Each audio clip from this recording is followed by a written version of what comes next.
আসলে ইচ্ছা থাকলে সবকিছুই সম্ভব। শয়ন একাদশী ব্রত একাদশীর পরের দিন পালনের জন্য রান্না বান্না সবকিছু মিলিয়ে থাকছে আজকের ব্লগে।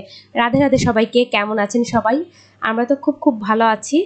এখন বিকাল 3:30টার মতন বেজে গেছে। আমার কাছে মনে হয় যে কোনো উপবাস থাকার পর বা আগের দিন যদি একটা ডাব খাওয়া যায় তাহলে শরীরে কোনো ক্লান্তি থাকে না, কোনো কিছু মনেই হয় না, মানে একদম ফিট থাকে শরীর। তো এখন রেডি হয়ে নিলাম, 5:30টার মতন বেজে গেছে। শ্রীমনের পাপাকে বললাম চলো শ্রীমন সোনাকে নিয়ে একটু হাঁটি করে আসি। আর আজকে এইখানকার হলো হাটবার, 2-1টা সবজিও নিয়ে লাগবে, নিয়ে আসবো। এমনিতে বাজার করা দরকার ছিল, কিন্তু আজকে আর অন্য সবজি ছাড়া অন্য কোনো কিছুর বাজার করব না, যেহেতু একাদশী আছি। সামনে করা যাবে, শুক্রবারে করা যাবে, এই আর কি। বেশি আর দেরি করিনি, ওই যা যা কেনাকাটা করার দরকার নিয়ে তারপর চলে আসলাম। বেশ কয়েকটা কৌটা মানে বড় সাইজের নিতে হবে। তো আজকে দেখাও হয়েছে, কিন্তু নিয়ে আর হয়নি। এই ছোট সাইজের একটা 20 টাকা দিয়ে নিলাম, এরপরে একদিন নেবো ভাবছি।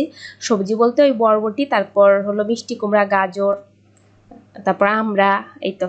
তারপর একটা রুটিও নিয়ে আসলাম শ্রীমন সোনার জন্য। এই ছিল হলো আমাদের কেনাকাটা। প্রথম যখন একাদশী ব্রত শুরু করি তখন দেখা যায় বেশ কয়েকবার বেশ অনেক কিছুই রান্না বান্না করেছি, ওই সাবুর খিচুড়ি, তারপর হলো সবজি। কিন্তু রান্না করলেও ওই আহামরি খাওয়ার হয়নি, দেখা যায় একটু খেয়েছি আর খাওয়া হয়নি, এরকম আর কি। এখন দেখা যায় ওইভাবে খেতেও ইচ্ছা করে না, এর জন্য আর রান্নাও করি না। সারাদিন ওই জল শরবত এগুলোই খাওয়া হয়, সন্ধ্যার টাইমে ফল টল খাওয়া হয়। আর মানুষ ওই যে বলে না, ইচ্ছা করলে আসলে সবকিছুই সম্ভব। আর এরকম করাই মনে হয় সব থেকে ভালো। আর তা না হলে ওই সারাদিন মনে হয় এটা খাই ওটা খাই। শুভ সকাল। পরের দিন সকালবেলা যেহেতু পারণ, রান্নাবান্না তো করতেই হবে। 5:30টার দিকে উঠেছিলাম, উঠে আবার স্নান করে এমনকি রান্নাবান্না যা করব বসিয়েও দিয়েছি। খিচুড়ি রান্না করা হবে, চাল ডাল সবজি দিয়ে একবারে রাইস কুকারে বসিয়ে দিয়েছি। আর এখানে হলো পটল, মিষ্টি কুমড়া কেটে নিয়েছি, এগুলো হলো ভাজি করব।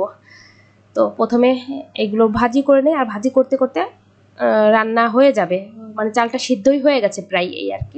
আজকে একদম ঝাল করে খিচুড়ি রান্না করব।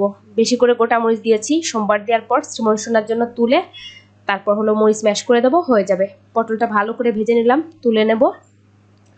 আর রাইস কুকারে বসানোর একটা কারণ আছে, সেটা হলো অলরেডি 2 মাস হয়ে গেছে গ্যাস সিলিন্ডার আনা হয়েছে, যে কোনো টাইমে ফুরিয়ে যাবে, আর হয়তো 1-2 দিন বা যে কোনো মুহূর্তে ফুরিয়ে যেতে পারে। এখানে ওই সোমবার দেওয়ার জন্য সবকিছু রেডি করে নিয়েছি, শুকনা মরিচ, তেজপাতা, তারপর পাঁচফোড়ন, মৌরি ছিল এক্সট্রা দিয়েছিলাম, তারপর রাঁধুনি। খিচুড়িটার কালারটা বেশ ভালো হয়েছে, মানে একবারের জন্যই রান্না করেছি, হয়তো একটু বেশি হবে, যাই হোক সমস্যা নেই। তো এর মাঝে শ্রীমন সোনা ঘুম থেকে উঠে গেছে, তাকে খাবার খাইয়ে দিয়েছি। শ্রীমনের পাপারও খাওয়া হয়ে গেছে, এই তো।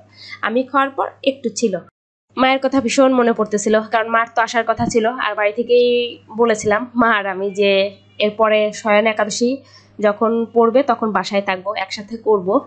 তো তা তো আর হলো না। যাই হোক, খিচুড়িটা কিন্তু খেতে দুর্দান্ত হয়েছিল। সবাই ভালো থাকবেন। চলো আজকের ব্লগটা এই পর্যন্ত, নতুন ব্লগে দেখা হবে। আজকের মতো টাটা, বাই বাই।